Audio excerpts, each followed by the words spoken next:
Hi, my name is Bill, and today I'm going to be showing you how to replace the rear broiler drawer glide in your oven. The reason why you might have to do this is because it's no longer supporting the drawer, or because it's getting difficult to open and close the drawer. For this repair, all we'll be using is a flathead screwdriver. Warning: before doing any repairs, please disconnect your power source. So this is the oven we're going to be using for this demonstration. It's a Frigidaire, and keep in mind ours might look a little bit different than what you've got at home, but the same technique should still apply. So right down here is our broiler drawer. So we're going to open this up and we're going to pull it straight out. So here's our rear drawer glide here in order to get it out. And what we're going to do is there's a tab on the bottom that keeps it locked in place.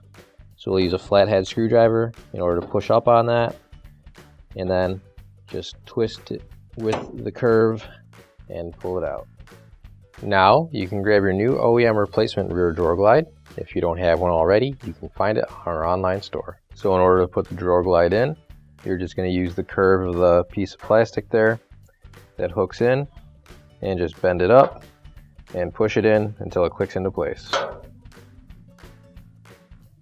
So now what we're going to do is we'll put our drawer in at an angle and make sure you get the drawer glides lined up and on those glides. Set it down, push it in. Finally, don't forget to plug in your appliance. If you need to replace any parts for your appliances, you can find an OEM replacement part on our website, PCApplianceRepair.com. Thanks for watching, and please don't forget to like, comment, and share our video. Also, don't forget to subscribe to our channel. Your support helps us make more videos just like these for you to watch for free.